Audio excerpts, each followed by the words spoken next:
It's Thursday, September 12th, 2024. Debate ratings are in, and it's time to move on. Ohio's governor sends state troopers to Springfield, but it's not what you think. And Patrick Mahomes is the new Michael Jordan. I'll tell you why next on the AM Update.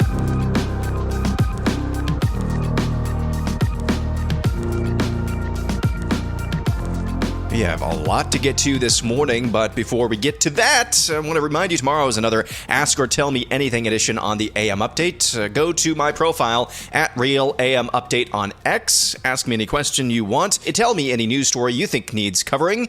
Again, Ask or Tell Me Anything at Real AM Update on X. Look for the pinned tweet. And now on with the Thursday edition. Roughly 67 million people watched former President Trump and Kamala in their first debate, per Nielsen. That's a significant uptick from the 51 million that watched the debate between the GOP nominee and Joe Biden in June. The event marked the first time Americans could see Harris go head-to-head with Trump and debate as a presidential candidate. The ABC News debate still drew far fewer viewers compared to modern general election debates. The first presidential debate between former Secretary of State Hillary Clinton and Trump in 2016 drew 84 million viewers on live TV. The first debate between Trump and Biden in 2020 in that general election drew 73 million viewers. Again, this debate that we saw earlier this week, 67 million people tuned in, far fewer than what we've seen in previous elections. Given about 24 hours or so to process what we saw the other night, I don't think this necessarily harmed Donald Trump as much as first blush. It didn't do him necessarily any favors, but I don't think it lost him the race, nor did it win it for Kamala Harris, which is why she's out there already asking for another debate. I think it's time to move on. Ohio Governor Mike DeWine is deploying state troopers and $2.5 million to Springfield, Ohio, amidst that city's surge of Haitian immigrants. DeWine said in a statement released yesterday, quote, "The federal government has not demonstrated that they have any kind of plan to deal with the issue." Well, it's not quite what it seems like. That $2.5 million in the state troopers deployed to Springfield, it's actually just throwing money at the problem. That $2.5 million is aimed at creating a school-based health clinic in Springfield, increasing support for vaccinations, allocating additional funds to Clark County Department of Job and Family Services, and a bunch of other government graft, really not solving the core problem, which is that a lot of these Haitians are acting like savages, as one more elderly lady pointed out in front of that city's city council earlier this week. She says she never leaves her house without a gun and her pit bull because she's been followed and groped by Haitians. Listen to this. I am a disabled elderly woman that has such high anxiety leaving my house that I rarely do. And when I do, I'm armed and I have my 120-pound pit bull with me. I've been followed. I've been groped. I'm 58 years old. Another resident, this time the father of Aiden Clark. He was the 11-year-old who was killed by a Haitian immigrant driving without a valid driver's license. Well, Aiden Clark's father reiterates once again he doesn't want his son's death to be used for what he calls political purposes. In our best interest to be here after recent comments. You know, I wish that my son, Aiden Clark, was killed by a 60-year-old white man. And I bet you never thought anyone would ever say something so blunt. But if that guy killed my 11-year-old son, the incessant group of hate-spewing people would leave us alone. So that is Aiden Clark's father. Aiden Clark, an 11-year-old who was killed last August by a Haitian immigrant who was driving illegally without a valid driver's license, says that he wishes his son had been killed by a 68-year-old white man because then his son's death wouldn't be used to spew quote-unquote hate. You might be tempted to show compassion for this father. I am not. This guy is not a father. He's a Quisling, and he needs to be called such. In reality, he's the guy who is using his son as a pawn, his dead son as a pawn in a political game. He's not seeking justice at all. He's using his son's death to advance woke ideology because he believes that white means inherently racist. That's the subtext of what he's saying there. I wish nothing but shame and heartbreak for this family until they turn things around, because what you just heard there was abjectly wicked. A roundup from what Democrats are saying in and around the debate earlier this week. Here's California Governor Gavin Newsom on Kamala's lack of media appearances. We've been hearing that she's going to do more interviews for a long time now. That's up to the campaign. Yeah. And you know what? I mean, I'm not here to advise in that respect. I think absolutely she should do that. So there's Gavin Newsom, the governor of California, saying that Kamala Harris needs to be talking to the media more often. Here is Nancy Pelosi doing her best deplorables redux. She was interviewed by the Texas Tribune, just like Alejandro Mayorkas was earlier this week. Here's the question she was asked about the state of the U.S. presidential race. So what, are you worried? Why is it so close? From your assessment as a political, this is a guy who's done a lot of things that you have characterized as thugs. The attack on the Capitol, there's just the video that came out where you're talking about he's got to pay a price. Mm-hmm. He's clearly not paying any price. He could win the presidency again. Well, why is that from your perspective? Well, he hasn't. I think he's paid some price. I mean, he's twice impeached and soon will be twice defeated president of the United States. Mm-hmm. But we have to make that happen. That is nothing to be assumed. I always say to the members, assumed is a word that says ass of you and me. Yeah. So assume nothing. You just go out there and fight the fight as if each race is the hardest race that you have ever been in. Mm-hmm. And there are people who will never be, shall we say, inclined to support Democrats because of they just have a different orientation toward women, people of color, LGBTQ. You know, they just are not ever going to be there. So there is Nancy Pelosi's attempt to do a Hillary Clinton deplorables comment by calling 30% of Republicans racist, sexist, and homophobic. Best of luck to you, Nancy. That is some rich stuff. I'm not sure how you came up with that 30% number. Actually, I think that's a little bit low. I would have expected her to come up with something a little bit higher than that, like 60 or 70%. But again, lost in the sauce as usual. I expect nothing less from our dear former speaker. In case you forgot, Joe Biden is still technically president, I guess. He toured a firehouse in Pennsylvania yesterday and put on a Trump 2024 hat. Biden was visiting the volunteer fire department in Shanksville, Pennsylvania, on the 23rd anniversary of the terror attacks on 9/11 when someone asked him to wear a cap from the Trump presidential campaign. Here's what that interaction sounded like.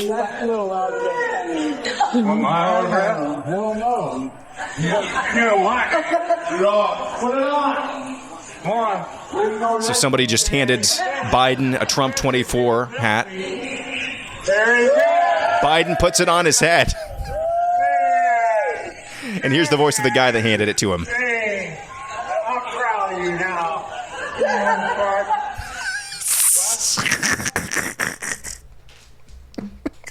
The guy, this old fart, handed Joe Biden, who's another old fart, a Trump 2024 hat. Biden put it on, and the guy who handed it to him said, "I'm proud of you, you old fart." That's the president of the United States.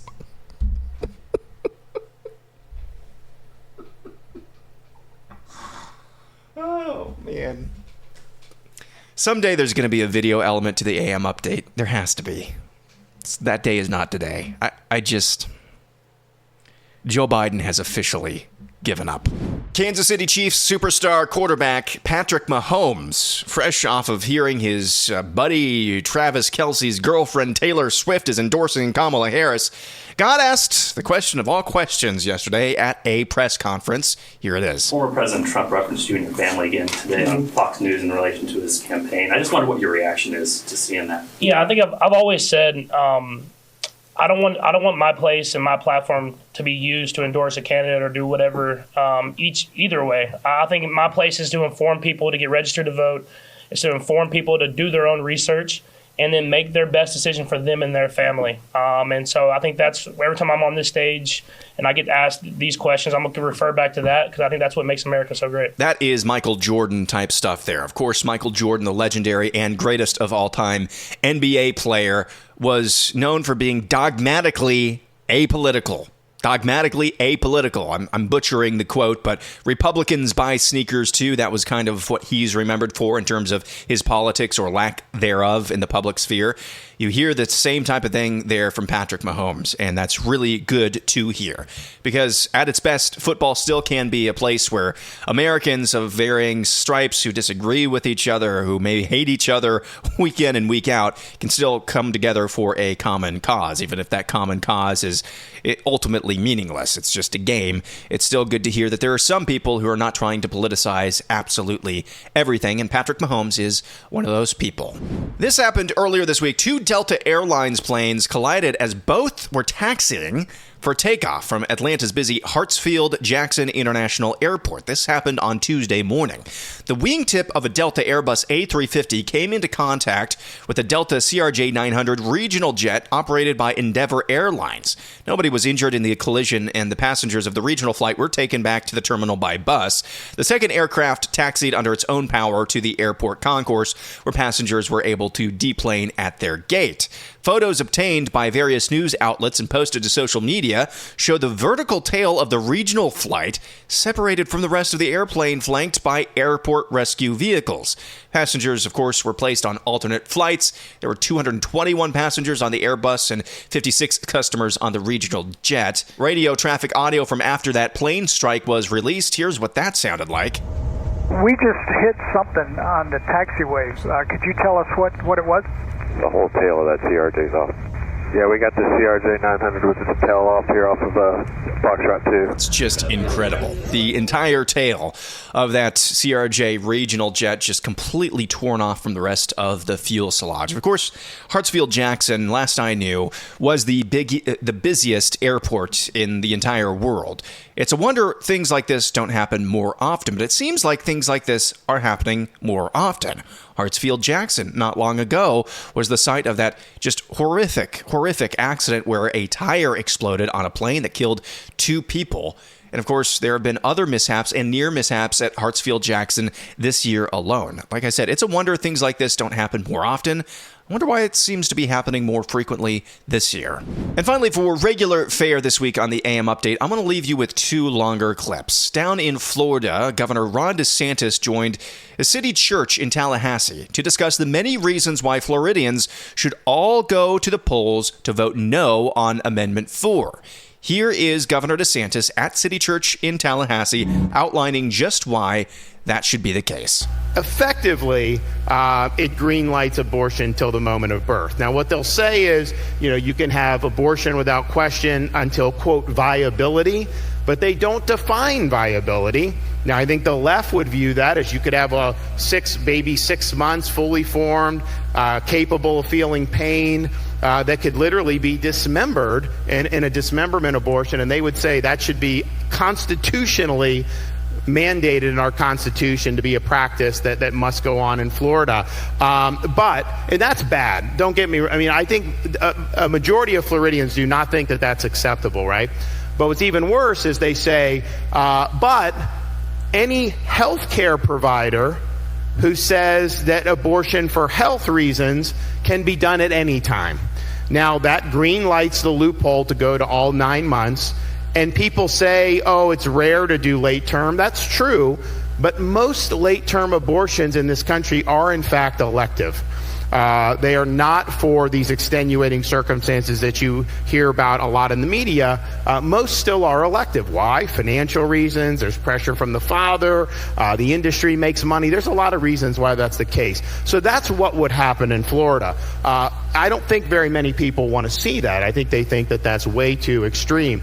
But one of the things that's really problematic about this is this use of the term healthcare provider instead of physician. So any health, and here's the thing, when it's in the Constitution, you can't legislate against that.